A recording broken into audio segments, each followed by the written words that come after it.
What is up, Triple Cross Podcast fam? We are back at it again. I got my main man, Munt, who is back in the building. We're going to get into it. Where does Ohtani land? The A's, are they actually moving to Oakland? And we're talking about a little bit of fantasy and sports betting with Munt right after this message.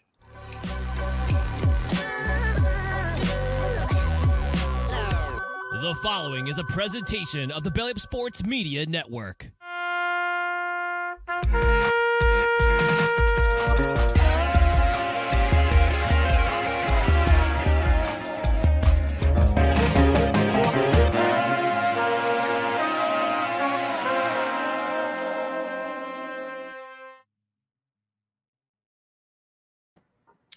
Guys, welcome back to the Triple Cross Podcast. I am Matt. That is Munt. We are back at it again. Munt has been away doing extracurricular activities around the world, but he is back on the Triple Cross Podcast. Munt, thank you for coming back on the show. Around the world, I've been more or less just locked in the Major League Baseball matrix to a whole nother level. That's where I've been. That's where you've been locked in. Okay. Well, to kick off the show, as some folks know, one of my favorite topics is food. So we are both from LA, and I want to know, for the folks out there, give me your top like one or two places that are just staples that you know you can count on, and what do you get there? You know, my favorite place was ever growing up, and I guess it's kind of an LA place, and it's no longer here. Soup Plantation. Did you ever go to Soup Plantation? Yes, Soup Plantation. Yes, I did, but I don't know if I consider that an LA place. Wait, which one did you go to? Which one did you go to? Brentwood. Yeah. Okay. Yeah. So it kind of counts. Did you the cornbread? The cornbread. I actually think I remember you hyping up the cornbread back in the day when I told you about that place. But yeah, all right. Real restaurants. Real LA. Islands was a place that I grew up loving, and I actually worked. All right, I'm going to steer this in the right direction because it's getting way off course. Islands is not specific to LA. Okay, how do you feel about Apple Pan?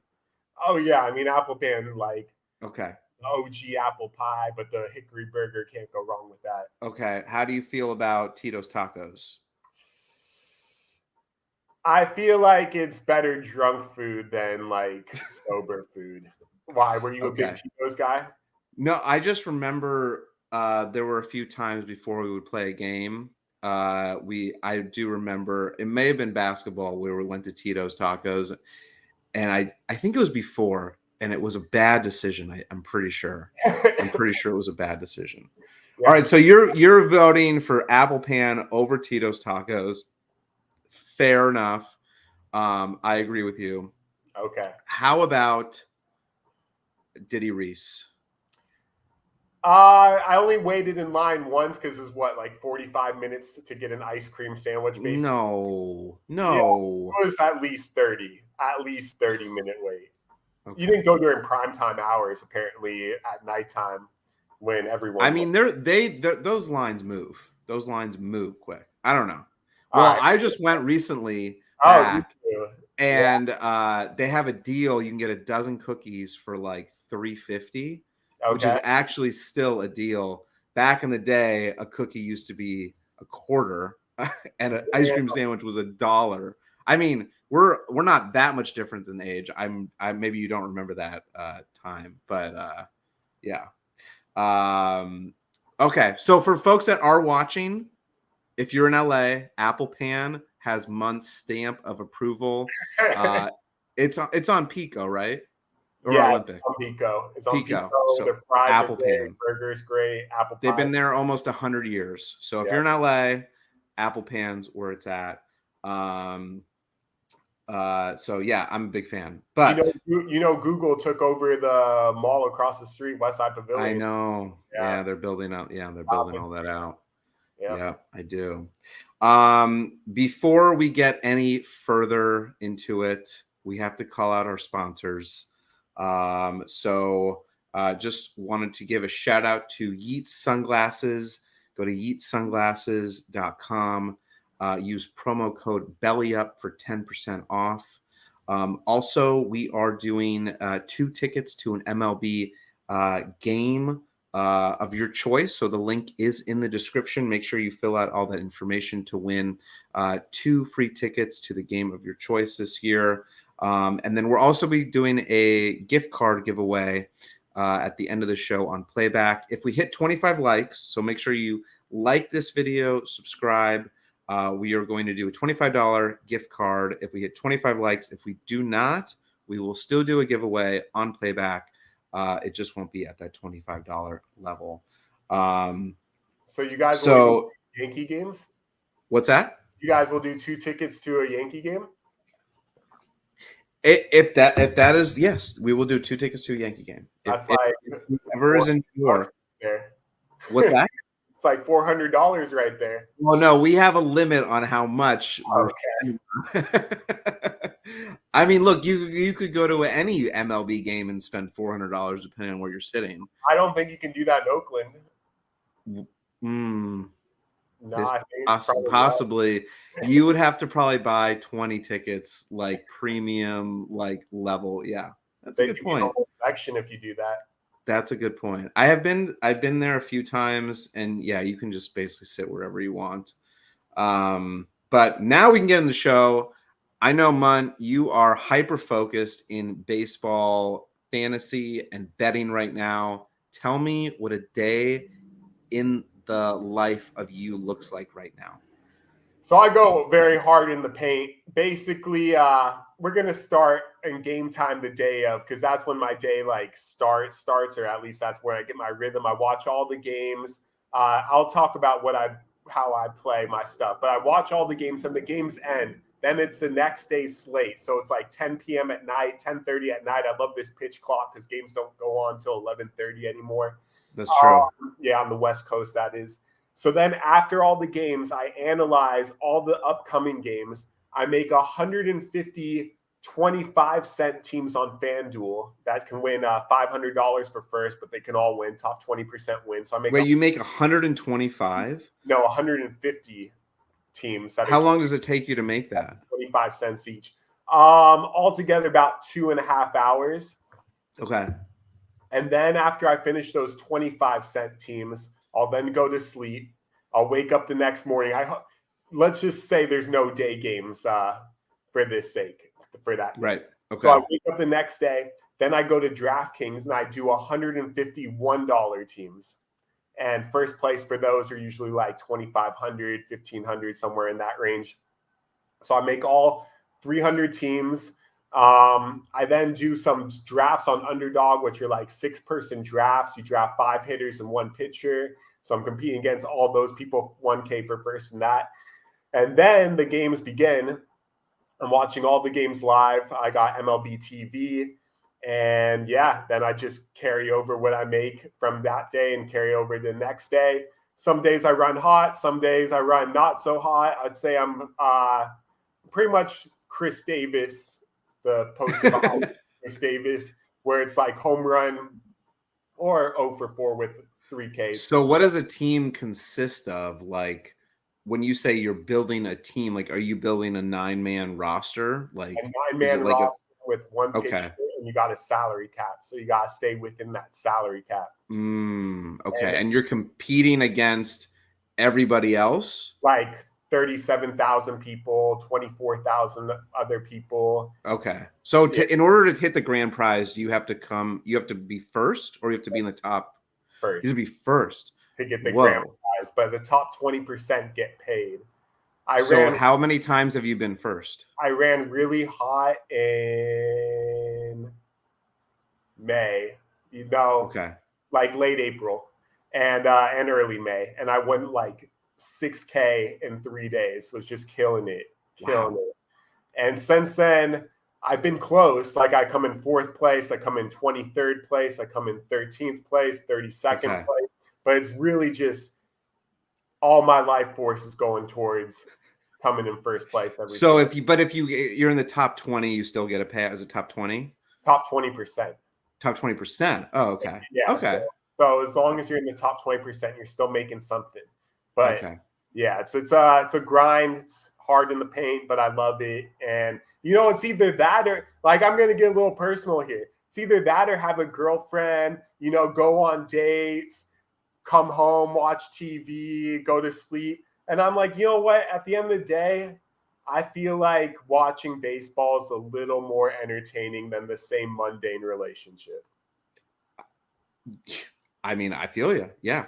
Why? I mean, like you're making fantasy lineups every night, and the baseball season's what? It's 9 months or whatever, 8 months. So you even have time. Yeah. And well, I mean, when you switch sports, so you go into other modes. But yeah, I mean, it's at nighttime. So like you have what do you watch Netflix and chill or build teams? And the thing is like you obviously are successful at it, right? Like you have proven yourself, even though you may have times when it doesn't work out, but over like the long run, you have like net positive. Been doing it since 2010, 2011. Yeah. So yeah. So if anyone's interested in learning about what Munt can do for you for fantasy or sports betting, he is an expert. He's been doing this for quite a while. I actually did do some sports betting because I was like, oh yeah. I mean, my friend, another friend, he like won, I don't know, $10,000 or $12,000, and he put in 800, and I was like, oh well, I can do it, and then I did, and I quickly realized that I can't do it. Did you do fantasy or just picking games? I was picking just games. Okay. It was during football season. I think I was mostly picking the favorite, and quickly realized like, yeah, this is not going very well. So you got to be that sharp. ship sailed very quickly. But it's probably a blessing in disguise because I didn't lose that much. Where I feel like you could dig yourself a real hole. By the way, this is not any financial advice whatsoever. And there is risk in gambling and betting, but Munt is proven. If you do want, like, maybe do you offer personalized service for folks? Oh yeah, for sure. Okay, so if you do want like actual real advice, like personalized advice, beastdome.com, you can find Munt there. And get some beast at beastdome.com as well. Yeah, so that is a little info on Munt, and yeah, every sport: baseball, basketball, football, right? Yeah, those are the three. No hockey. No, that's the only 3 sports. Yeah, no hockey. Okay. Yeah. Not yet. No, not yet. Ever since the lockout back when we were kids, I just stopped liking hockey after that. I feel yeah. All right, so folks, welcome in to the show. If you're just joining us, make sure you hit the like button. Make sure you click on the link below the description to win 2 MLB tickets to a game this year. We're going to be doing that giveaway. I don't know exactly when, but hopefully shortly. We are doing a giveaway at the end of the show too, so make sure you stick around for the end of the show. But let's get into the show. This was a few days. I think it was on Tuesday, maybe Monday. I get that because there was a holiday, so I'm getting my days all screwed up. But Stroman threw a 1-hitter against the Rays, complete game, which today throwing a complete game is like completely insane. I don't know if you got a chance to look at that, watch that game, or see the highlights, or all of them. All of them. Okay, yeah. So like that is, and against the Rays too, that was the most surprising thing. Yeah, Stroman's been great for the Cubs. He had a few games going into this where he went like 8 innings, 8 Ks, 11 Ks, and then he threw that complete game. And like you said, against the Rays, amazing. That team is so stacked. Like they have guys that are hitting over 300 that are part-time players because that team is just so stacked. But very impressive performance. What else is there to say? Do you think that there is a world where we go back to pitchers having more complete games? Do you think that world exists, or do you think that ship has sailed? I think that ship has sailed. Managers are soft on pitchers' arms. Like even if they're at 86 pitches through 6 innings, they'll probably pull the pitcher. 100 pitch is like that clear-cut mark that they won't let him get past. Yeah, I am kind of in agreement with you. Although I I'm in agreement, although I'm a little sad that doesn't happen more often, because it is like it's a cool moment when, for example, like when you're pitching in high school, like to go like a personal, like you want to finish the whole game. You start it, you want to finish it if you're doing well. And it's like a personal achievement where pitchers aren't even really getting that opportunity for a lot of different reasons. The only guy that I can think of that like could maybe have a shot at throwing a good amount of complete games would be Ohtani. But I feel like, with all the pressure on him to perform hitting too, it may prove too difficult to actually have him throw a lot of complete games. Yeah, his arm is worth too much for him to go over 100 pitches. But I mean, you look at like what Dusty Baker did to like Mark Pryor, Kerry Wood, Carlos Zambrano. Those guys were throwing 120 pitches a game, and they lasted 4 or 5 years, and that was it. Yeah, no, I know. It's sad that they had their careers cut short, and it's smart what they're doing now for sure. Yeah, but speaking of like pitching, Duran threw 104 miles an hour 4 times in like I think the same inning, and like if you threw 98 maybe a decade ago, like you were bringing heat, and now it's 104 4 times. That is insane. How do you even hit that? Like, do you just swing as soon as he let goes of the ball, basically? I mean, the thing that runs through my head, I'm like, okay, he's hitting 104 4 times, and I'm thinking of specifically like Nolan Ryan, because I think they had speed radar guns then, but they probably weren't as precise. And I'm thinking like, okay, how fast? Because some people have said he's hit 106, 107 miles an hour. But like, how many times would he hit triple digits in a single game? Yeah, I don't know how you hit that. I honestly, you just pray. You swing and you pray. And you also pray you don't get hit by that pitch. Seriously. Or you just hope that they just throw balls, right? That would probably be my strategy. Like, I know I'm not going to hit 104 miles an hour. Like, that's ludicrous. Or I just try to bunt. Just put the bunt down. And ground out or pop out, basically. Yeah. I would just be like, well, I'm not going to swing. I'm just going to bunt or hope that it's a ball or try to get hit. That would be my strategy. Or you do the fake bunt, like, so you look and then you get the ball. Right. If anyone has any interesting strategies they would have to face 104 mile an hour fastball, please drop it in the chat. I'd love to hear what you have to say. I wouldn't crowd the plate too. I would be absolutely terrified. Actually, you know what I would do maybe is I would like crowd the plate a little bit, but my body would be turned like facing the catcher. So like I would be in preparation of getting hit by the ball, and I would have for sure like the most ridiculous padding on my like arms and legs. I'd wear one of those like flat jackets. I would have one of those, like, the long like the helmets when they have the thing that comes across your face. At that point you just get the full football cage across the might as well. Yeah. 104. It's just, I don't know. Do you remember when they tried to make the football helmet a thing in baseball when we were little? Like like in Little League? Yeah. No, I don't. Yeah, they were doing that in my little league. Like all the kids started wearing those. It wasn't a good look.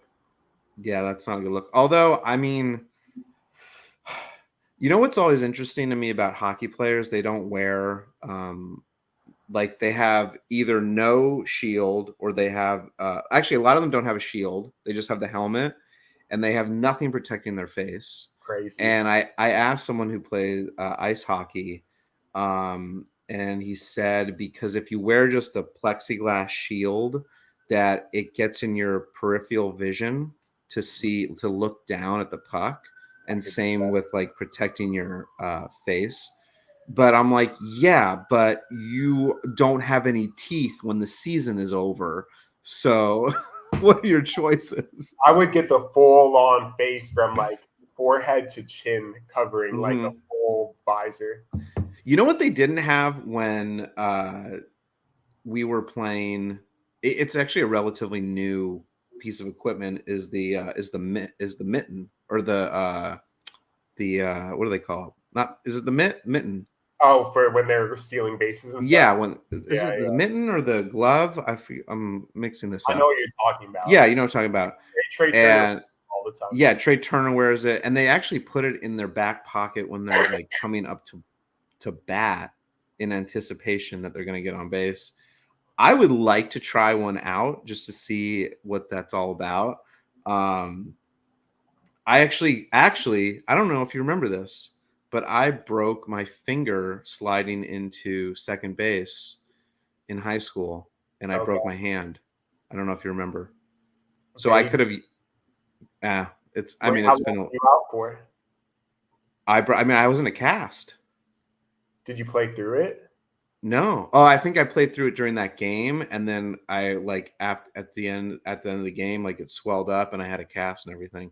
So I probably could have used that mitt. But I'm sorry to remember. It's like your sophomore year, right? I think it was my senior year, maybe. Senior, okay. I don't know. It was a long time ago. But regardless, they've come out with new advanced technology to make everyone safer, and I'm glad. This doesn't have anything to do with the 104 miles an hour, because if you get 104 miles an hour in your hand with a mitt, it's not going to help. Moving on, Judge hits 18 home runs. He's got 18 on the year.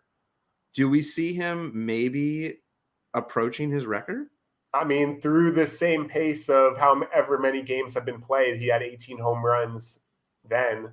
I mean, it really looks like it's on autopilot with him. Him and Pete Alonso, you throw a ball that's like high in the zone, they're just like uppercutting that thing to 450 feet.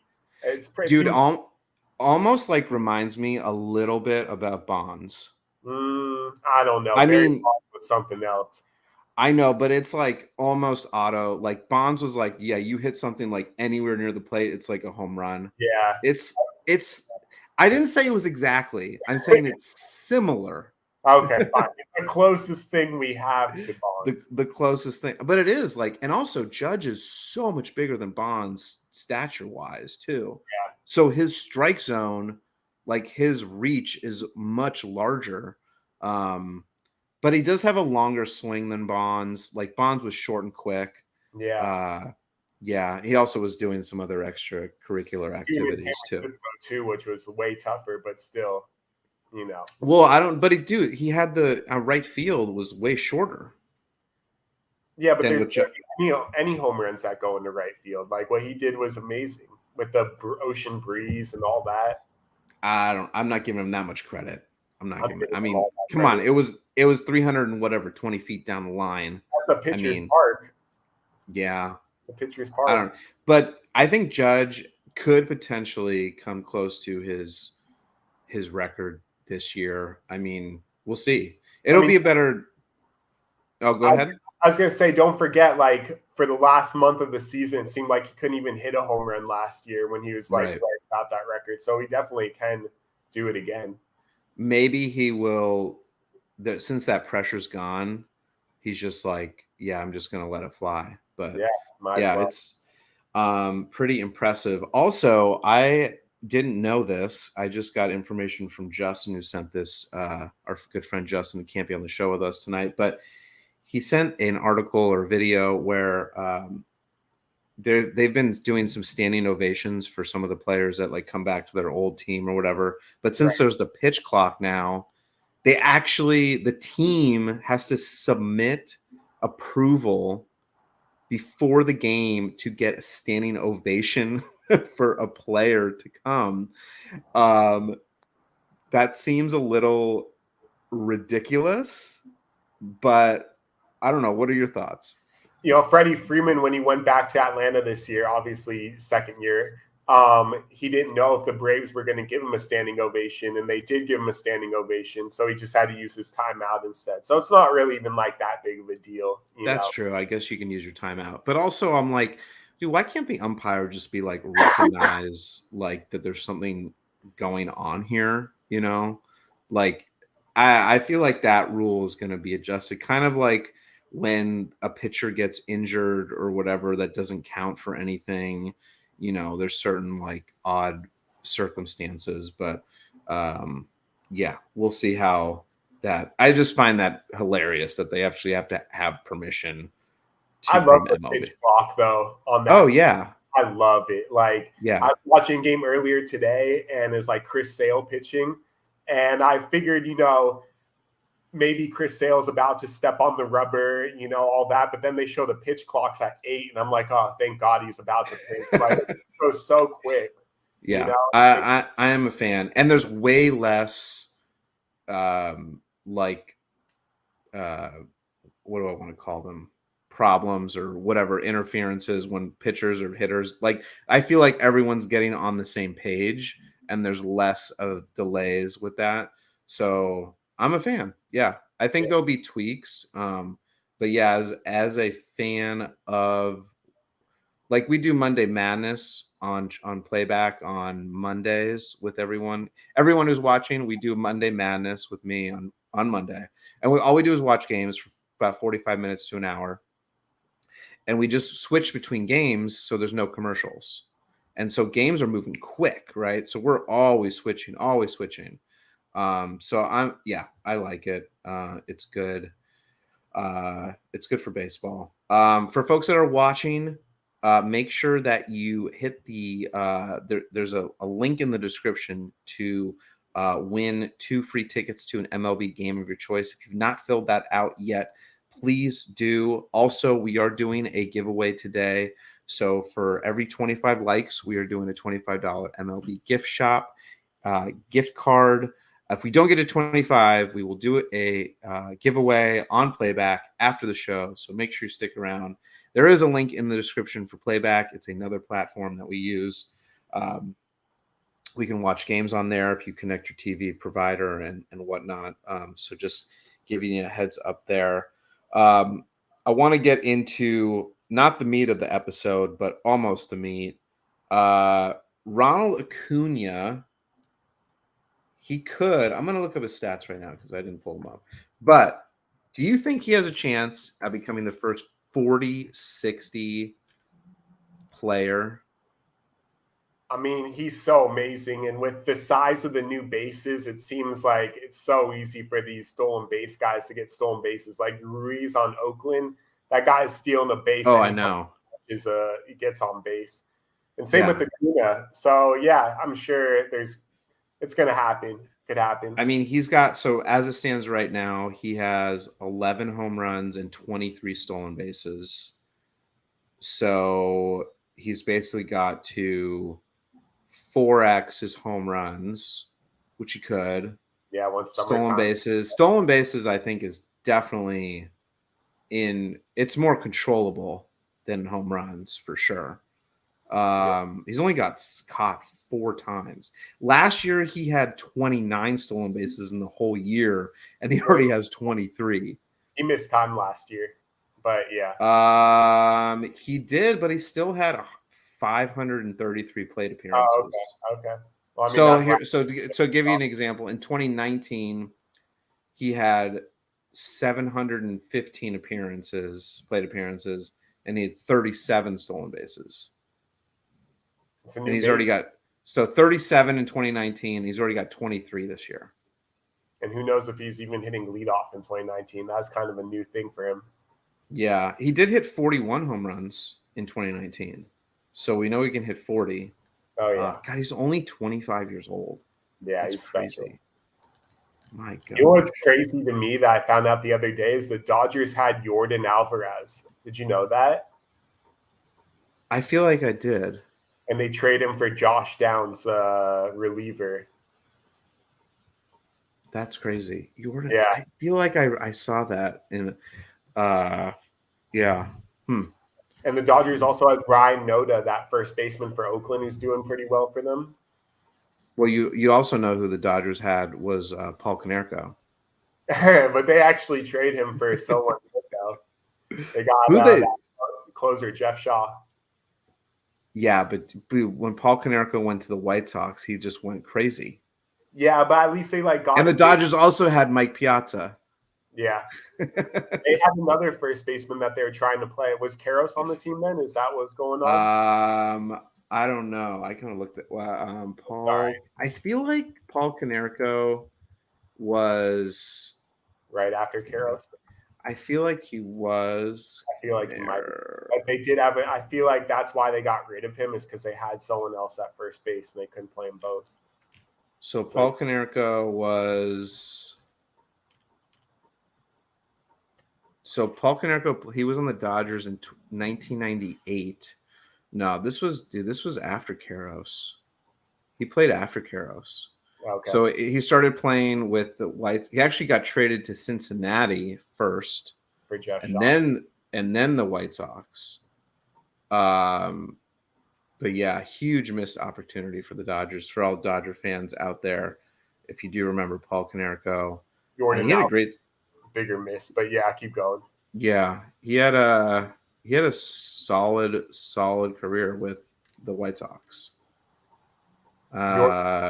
Yeah, it's like the second closest thing to Barry Bonds. Aaron Judge might be one. Yordan Alvarez is two. Yeah. Paul Konerko. Darn. All right, we're getting a little sidetracked. Let's get back on the wheel. We got to talk about Ohtani. That's why we're here. Okay. So the trade deadline ended July, so we still have 2 months left. However, we are starting to hear some little rumors and tidbits of information. My first question, Iman, is do you think Ohtani, does he get traded before the trade deadline, or does something happen in the offseason? I don't know. It feels like the Angels are still kind of in that AL West hunt. And as long as they're in the AL West hunt, then there's no reason to trade him. I mean, yeah, they can get a ton of value, but isn't the whole point of having Ohtani is to win it? And this is like their best chance maybe to do that. So you think just because they're in the hunt, you think they still have a chance? They might as well keep him, because once he's gone forever. Right. Well, that's an easy thing for you to say, but they got to pony up some buku bucks, right? I mean, I think we both agree that Ohtani is probably going to stay on the West Coast. Yeah, it seems like the Dodgers are a lock at this point. Okay, so like if we were to go down the list of, we only have the AL West and NL West. I don't think he's going to Texas, anywhere in Texas. So we have the Mariners, the A's. The A's, in a weird way, I mean, I guess it would be, no, it probably wouldn't happen. They wouldn't sign him now. I was thinking like, oh, if they were in Vegas right now, then that would be an interesting move. So let's rule the A's. If you're just saying just signing, no trading, then yeah, maybe. But okay, what about the Mariners? I mean, following in the steps of Ichiro. Okay. But we got the Mariners, we got the Dodgers, we've got the Angels. Do you think the Giants are in that at all? It's a good atmosphere just because they got that big Chinatown down there, but I don't know. He's a lefty. And he's a lefty. Second closest thing to Barry Bonds. Yeah. I don't see it though. I don't see it. You don't see it. You don't see it. Okay. LA being like the Dodgers just be for sure doing it, don't you? What about the Padres? Because the Padres have been making some huge moves. Yeah, but it really hasn't been paying off. I mean, there's still plenty of time left in the season, but I see him just staying in LA. Feels like you think it's the Angels or Dodgers? I think it's the Dodgers. I don't even think the Angels are in it after this year. Okay, so if you think it's the Dodgers, which I would be super stoked and that would be awesome, do you think it's something before the trade deadline, or do you think it's the offseason? If I had to put money on it, I would say he stays with the Angels through the rest of the season because the Angels can still get in that AL West hunt and win it. Okay. And that's the whole point. If you're not in it to win it with him, then you never will be. Right. Yeah. Folks that are watching, where do you think Ohtani is going to go? And is it going to be before the trade deadline or after? All right. So let's say he goes to the Dodgers. Yeah. Which would be awesome. Let's think about how that affects Jason Hayward. Like, are we looking at a $500 million contract? What are they going to do about Jason Hayward and David Peralta? So I mean, yeah, they're going to have to make room for them. Do you think? Oh, Michael thinks the Mets in the offseason.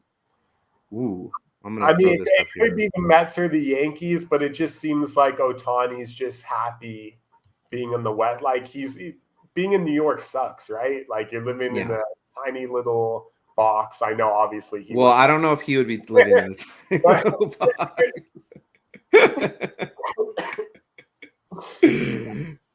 Yeah, I mean, here's my thing is I think he's gotten used to probably the lifestyle out here, and it's completely different. Also, just the fact that he can go back to Japan is a much easier flight than going from the East Coast too. You're saving 5 or 6 hours. I mean, like what, once a year? I mean, I don't know. It just I think it's probably that and the lifestyle. That's what I would. And also, New York fans suck. Like New York fans will love you 1 minute and then hate you with all their guts the next. Like you don't get that in LA. Adam says being in LA sucks just as bad as New York. Wow. I mean, I'm not arguing too much, but I will argue that one. I mean, I think so. I'm just curious of the contract size. Like, are we looking at a $500 million? With all the money that they could find in their bank will go to Ohtani. Every single penny. $1 trillion. So let's see how let's get into Ohtani a little bit. I don't even know. I think he's like 28. Maybe. Yeah. He's 28. He's not slowing down, that's for sure. Yeah, he's 28. So he will actually be 29 July 5th, so in a month. So if you sign him to say like a 10-year, $500 million, so $50 million a year. Deal. I love it. And he can own the Oakland A's or the Vegas A's at that point once his contract's up. Yeah, I mean, he could be one of these guys too that like he plays like into his 40s for sure. Like, because not only, I mean, maybe not pitching, right? But being a DH, and now the DH is in the NL, that's a possibility. So, you know what I need to do? Really. So many players got screwed in the 90s by the DL only being in the American League. Like, so many players' careers could last longer. I'm trying to think of one person. Griffey could have played longer. Bonds could have played longer. Why did Barry Bonds leave? Did he leave for a specific reason? I don't know. I'm not sure why he left, to be honest. But yeah, he could have played. He could have gone to the A's and played. He could have gone to the Angels. But Pujols, Pujols wouldn't have played as long as he did. Yeah, Pujols might have not even gone to the Angels if it wasn't for the DL in the American League. I mean, honestly, like I think I've said this before. I think there's a lot of players that like are retired. I mean, maybe not like retired where like they're Griffey or Bonds or whatever, but they just retired, like a Pujols. Like you could have him on the bench and just be a guy on the bench, a clubhouse guy, and he could still hit it. He had a good season last year too. Like, but I don't know. There's other personal reasons why people, move on from playing. But yeah, I think, look, Ohtani, in my mind, I think the Dodgers have the winning bet here. The only other team in my mind that I can think of that would have a chance would be the Yankees, just because they are the Yankees and they have the bag of cash too. But they are on the East Coast. So, I mean, like, dude, if you think about Ohtani, if you had Ohtani, Rizzo, Stanton, what's that? Judge, yeah, sorry. Oh my gosh, that lineup's insane. Yeah. But we'll see. I don't know. I do agree with you if he does stay with the Angels if they are in the race through the end of the year. So we'll find out. Adam does not want the Dodgers to get Ohtani, but look, they've got it. Human nature. Yeah, human nature.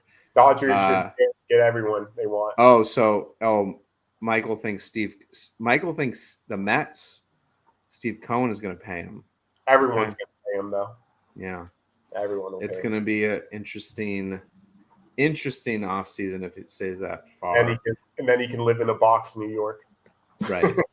A big box. All right. So I wanted to mention this, speaking of bonds in the Bay Area, but Jack Swinensky, is that how we pronounce it? He hit 2 into the Bay in one game. The only other person to do that was Bonds. Pretty remarkable.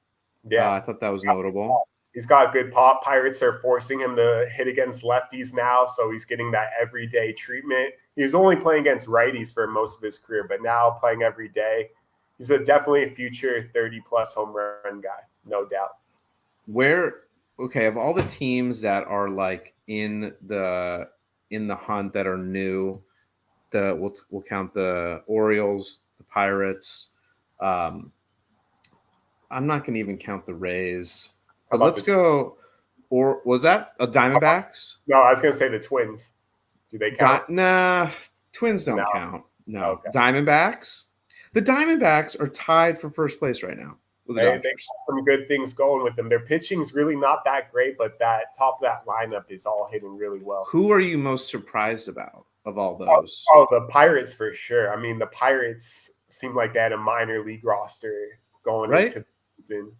And now they're what? Are they first place in the NL Central? So they're a half game back behind the Brewers right now. And I feel like that's even more of a surprise because the Brewers got rid of pretty much everyone, and here they are in first place. Yeah, but what about the Cardinals? The Cardinals are 25-32. They started slow. They're starting to get their momentum going. If I were to make any future bet for a team to win the World Series, I'd put it on. Well, I'd put it on the Twins, but the Cardinals are a good team to nationally get good value. You think the Cardinals have a shot at winning the World Series? They can definitely make the playoffs, and then from the playoffs you can hedge, but they can definitely get back to the top of that NL Central. Who was your other pick too? The Twins. They're still getting pretty good odds. I liked them preseason, but now they're still they'll make it. Okay, let me talk. I don't think we've talked about the Rays because you've been gone doing magical things in the world. But the Rays are 40-18. They have a .690 win percentage. Do you think they keep this up, or do you think they come back to earth? They'll keep it up. They got so much. All those guys really do have a lot of talent. Like it's not really fluky at all. They're just all putting it together at the right time, and I don't see it stopping. I mean, this team was in the World Series how many years ago against the Dodgers? 2020, yeah. 2020, so, yeah. They got the winning formula. They know what they're doing out there. Yeah, I was thinking about do they win? How close do they get to the record of 116 wins? I mean, they would have to pick it up the pace a little bit, but they're in striking distance of getting there. So we'll kind of see how that all unfolds. But the AL East is just so stacked. Do you think in the future, because now baseball is blending, all the teams are playing each other in every all 29 other teams, right? Do you think it'll just be American League, National League, or we'll get rid of the Central and we'll just throw the Central in both the East and the West? I saw that they want that, and then the East Division would have the Phillies, the Mets, the Yankees, and the Red Sox, and everyone's talking about how angry everyone would be at everyone, and it caused World War III right there. But no, I think they just keep American League and National League. Might as well. Yeah, but what about if you get rid of the Central? Keep the Central. Keep it? Okay. Yeah, it's too traditional. Might as well. This wasn't in our notes or whatever, but do you think there's an expansion teams down the road at all? No, do you? I wouldn't put it past if baseball wants to grow, like there hasn't been expansion team since the Diamondbacks and oh no, I'm sorry. It was the Rays and the Diamondbacks. No, the Right. Diamondbacks and Rockies and the Rays. Who did the Rays expand with? The Rays and the D-backs came at the same time, but I could be No, wrong. it was the Rockies. Okay. Yeah. It was the Rockies, Diamondbacks, the Rays.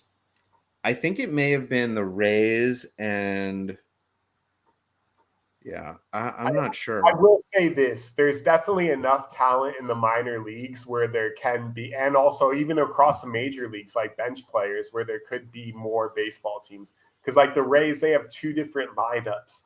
They have Yeah. guys on their bench hitting 300 every single game. So I could see it for sure. Do you think it would be a city that already like a new city or like an expansion, like say for example a city that doesn't have who's a big city that get Montreal the Expos back. That's what they need. Hey, we talked. We had a whole episode of expanding internationally. That was a whole thing.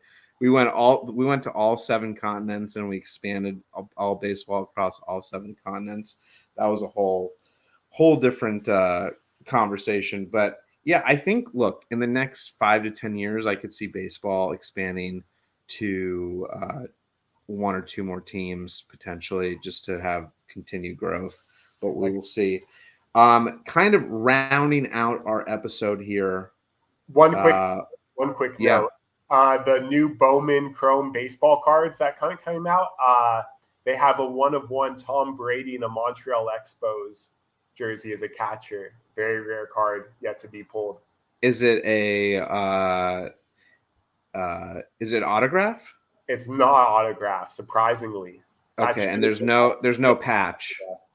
There's no catch. You just have to pull it, which is no patch, like a uniform. No patch. Okay. No patch. Interesting. Yeah. Bowman Chrome. Yeah, they put 1 Tom Brady and a catcher. Expos catcher. Are you chasing it?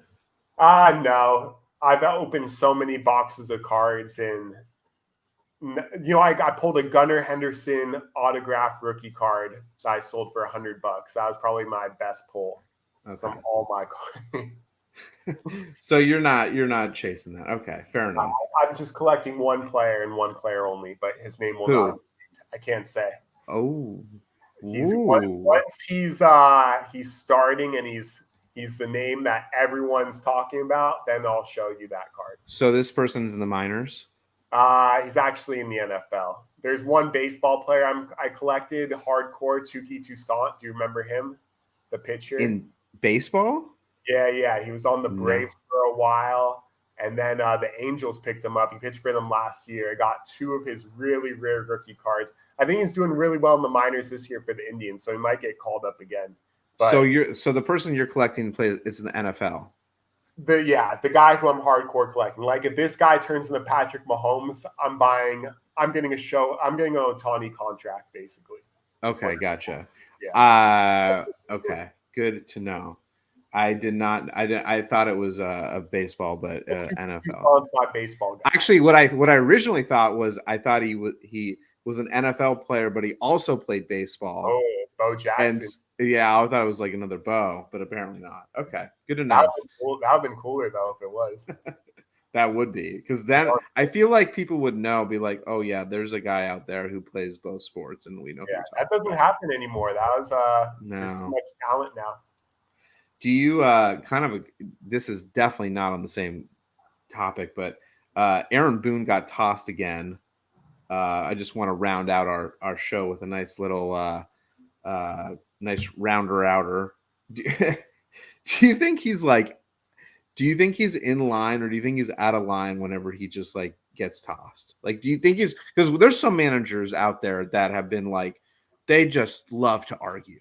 Their sole purpose is just to get out there and fight for their team, and they don't give a crap of anything else. But do you think he's like actually has valid arguments, or what do you think his deal is?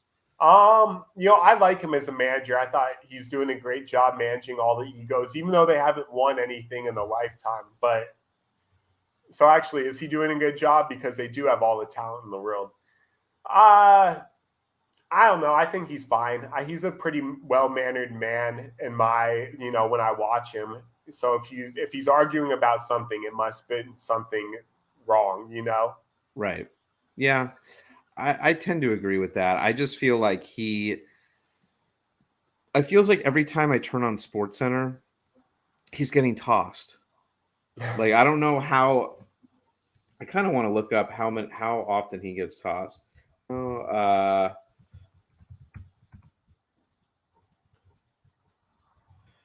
just curious. Okay, so since taking over at the Yankees manager in 2018, that seems like he's been managing longer. He's been ejected 30 times. Wow. 30 times in 760 games. No other manager has been ejected more than 23 times. So he does like to get ejected. So he got ejected for the 4th time this season during Thursday night game. And actually, this actually brings up my last point. This is what I was building everything to. Robo umpires. Yeah. They're being tested in the minors right now. But so I actually watched a game, or like a highlight of a game when they were testing it out. And there is an umpire back there, and then the catcher can appeal if he doesn't like the call. But if there are no umpires, so I don't know if they're actually going to have an umpire back there or not. It makes sense that they should, because if there's a play at the plate, they still need an umpire to make that call. Right. But I was thinking, like, there's no way to argue with an umpire. Like, what is Aaron Boone going to do? He's just going to yell at a robo ump, and nothing's going to happen. But yeah, what are you a fan of the robo umps? Oh, they need robo umps, because for like a pitcher to go up 0-1 or 0-2 in the count when he throws 2 balls outside, but the umpire gives him strikes, completely changes the dynamic of a bat, even if it's 0-1 as opposed to 1-0. Right. And I saw in the minors, maybe this was last year, but they allowed batters to challenge pitches, and they could go like that, and then they'd go to the jumbotron, and then they'd show where the pitch went with the skate. And they should have that in the major leagues if they're not going to have robo umps, because they can't have umps be blowing calls. Like, it completely changes. No, that's true. Game. And I mean, look, I don't think this is going to change the what I'm about to say, but I think it does change definitely the dynamic. But the thing that comes to my head too is, like, maybe pitchers they pitch longer in games, right? If they're getting more strikes called, if they're getting more outs, they have less pitches, and there's less missed calls, then maybe they go long. Maybe they don't pitch a complete game, but maybe they pitch another inning or something like that. True. It could go the other way too. Instead of getting the calls, they're now balls. It's true. But yeah, I hear you. I do think it would be beneficial. I do think they still need the umpire behind there for a lot of different reasons. But yeah, if we can it would speed the game up too, right? Oh, yeah. And also, I don't know how I feel about the called, check swing. Like, if we can figure that out too, because a lot of times that's a really hard call to make for either a first or third base umpire, the check swing. If we can get a robo ump to make those calls, that would be helpful too. Yeah. But I mean, that happens only a few times a game, but I hear you. Yeah. But when the Giants played the Dodgers in the playoffs a couple years ago, that ended the game. Yeah. With So yeah. It would be nice, but these are things we can wish for. For folks that are watching, let's see. We got to check how many likes we have on our show right now. So bear with me while we check this out. But you make sure you there's a link in the description to sign up for 2 free tickets to an MLB game of your choice. So make sure that you sign up for that. Also, we are only at 11 likes right now, so we are not going to be doing a $25 gift card, but we will be doing a gift card giveaway on PlayBack. So make sure if you guys want to click PlayBack right now, the link is in the description. You can head over there. We are live there right now. You have to make an account, sign in, and try to connect your TV provider. We are going to be doing a giveaway over there very shortly. Munt, thank you for coming on the show. I want to know in the next week, we're not going to see each other for at least a week, probably, right? Okay. Unless something crazy in the world happens and I run into you at the Apple Pan or something like that. Tell folks, what games are you excited for? The Dodgers are playing the Yankees this weekend. Oh, is that this weekend? Yeah, that's this weekend. I'm pretty sure. I'll always stay in the present, so I don't look ahead. But yeah, I heard tickets are really expensive to that one. Maybe, I'm sure they are. You can give your 2 free users tickets to that game. Well, we haven't pulled the winner yet, so they can't win that. But besides the Dodgers Yankees, what other games are you looking forward to in the next week? Or you're just looking at tomorrow, maybe. Not even maybe tomorrow. I'm only at tonight, to be honest. I'm still tonight. Who are you looking forward to watching? I'm looking for the Angels to score another 7 runs. They're up 2-1 right now, but they should continue to lay it on the Astros. And why do you need them to score 7 more runs? I just mixed up my daily fantasy rosters, and when I saw that they pulled Valdez, I'm like, all right, time to put a lot of Angel hitters on the squads. So they got it. They're fine. All right. So the Angels score 7 more runs. What's the score right now? 2-1. 2-1. All right, Angels. Ohtani's got to hit some bombs and Trout. There we go. Munt, thank you for coming on the show. Glad to see you as always with your expert advice and opinions. Go to beastdome.com if you want some personalized advice from Munt. Folks that are watching, we are going over to PlayBack, so make sure you click the link, head over to PlayBack, and we will see you over there. And if you're not, then we will see you next time on the Triple Cross Podcast Baseball Edition. And until next time, enjoy the rest of your night. See you guys.